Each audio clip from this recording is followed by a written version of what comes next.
نے کبھی سنا ہے کہ 2 رکعت نماز اگر مرد پڑھے تو اس نے زیادہ ثواب ملتا ہے عورت پر آپ ثواب؟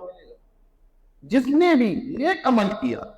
اور وہ مرد ہے وہ عورت ہے، ہم اسے پاکیزہ زندگی عطا فرمائیں گے اور اس کو اجر عطا فرمائیں گے۔ اسلام میں عورت کو کیا مقام و مرتبہ دیا گیا ہے تو دیکھیے بڑے باوجود الفاظ میں قرآن کریم نے فرما دیا ہے یا ایھا الناس انا خلقناکم من ذکر و انثی، اے لوگوں ہم نے تمہیں ایک مرد اور ایک عورت سے پیدا کی، وجعلناکم شعوبا وقبائل، اور تمہارے درمیان ہم نے قبیلے اور برادری بنا دی لتعارفوا تاکہ ایک دوسرے کو جانیں۔ لیکن برتری کی بنیاد مرد ہونا نہیں ہے، بلکہ مرد کی بنیاد مرد یا عورت پر نہیں ہے، یا کسی قبیلے خاندان سے وابستہ ہونے پر نہیں ہے۔ اللہ کے نزدیک کون سب سے بڑا ہے تو قرآن کہتا ہے ان اکرمکم عند اللہ اتقاکم، جو تم میں اللہ سے زیادہ ڈرتا ہے، پرہیزگاری اختیار کرتا ہے، وہ اللہ کے نزدیک سب سے بہتر ہے۔ اب قرآن نے واضح الفاظ میں فرما دیا کہ ان اکرمکم عند اللہ اتقاکم، تم میں کوئی مرد ہے کوئی عورت ہے، اگر مرد اللہ کا خوف زیادہ رکھتا ہے، خشیت زیادہ رکھتا ہے، اللہ سے زیادہ رکھتا ہے تو بہتر، اور اگر مرد کے اندر خصوصیت نہیں ہے،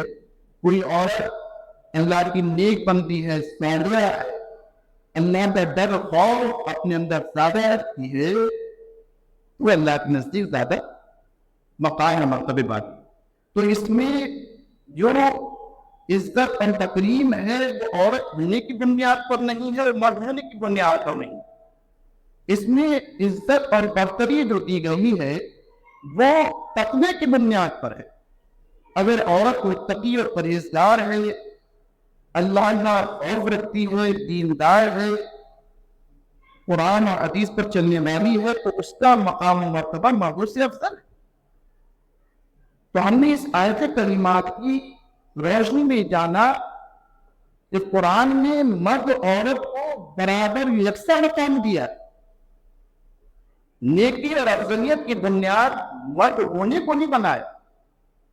نیکی اور افضل ہونے کی بنیاد عورت ہونے کو نہیں بنایا، بلکہ اس کی بنیاد وجہ کیا ہے؟ تقوی، اللہ کا خوف اور خشیت اختیار۔ نے کبھی سنا ہے کہ 2 رکعت نماز اگر مرد پڑھے تو اس نے زیادہ ثواب ملتا ہے عورت پر آپ ثواب؟ کبھی کسی سنا آپ نے؟ نہیں سنا ہو؟ یعنی اللہ کے نزدیک اہل کی بنیاد مرد عورت نہیں ہے، بلکہ لگا کر اللہ کو یاد رکھتا ہے تو اس میں تو اتنا ہی بلند ہو جایا کرتا ہے۔ یہ قرآن کی آیت میں پیش کرتا ہوں، قرآن نے فرمایا من عمل صالحا من ذکر و انثی، جس نے بھی نیک عمل کیا اور وہ مرد ہے وہ عورت ہے، تو قرآن کہتا ہے کہ ہم اسے پاکیزہ زندگی عطا فرمائیں گے اور اس کو اجر عطا فرمائیں گے۔ تو اس میں بھی مرد اور عورت ذکر کیا گیا کہ نیک عمل کرنے والی، چاہے وہ عورت ہے، ہماری بہن ہے، ہماری بیٹی ہے، ہماری جو ماں ہے، چاہے ہمارے والد ہیں یا ہمارے بھائی ہیں، اگر ان کے اندر نیکی والا عمل ہے اور نیک اعمال صالحہ پر کرتے ہیں تو انہیں اللہ کے نزدیک بڑا مقام اور مرتبہ حاصل ہو۔ یہ نہیں ہے کہ مرد کو زیادہ ثواب ملتا ہے یا عورت کو کم ثواب ملتا ہے، اس ثواب میں دونوں جیسا ہے، دونوں برابر میں، بس نیکی کون کر رہا ہے یہ دیکھا جائے۔ یہ بھی قرآن کی آیت پہ ہم نے اس میں حوالہ پیش کیا۔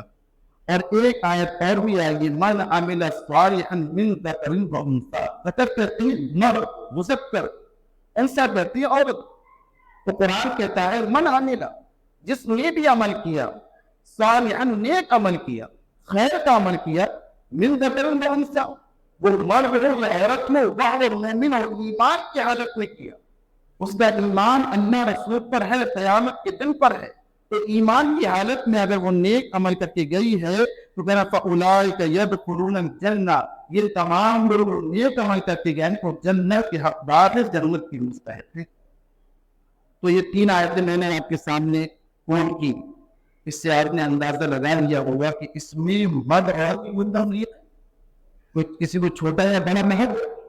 مرد ہونے کی بنیاد پر یا عورت ہونے کی بنیاد پر نہیں، بلکہ اسلام نے یکساں مقام بتایا اور اسلام نے برابری کا مقام دیا ہے عورت کو، بس برتری کی بنیاد یہ ہے کہ کون زیادہ دیندار ہے، اللہ کا تقویٰ، اللہ سے ڈرنے والا ہے اور اللہ میں جو ہے سب حاصل کرنے والا ہے۔ واحد مرد و عورت، ان آیات کریمہ سے ہم نے یہ جانا۔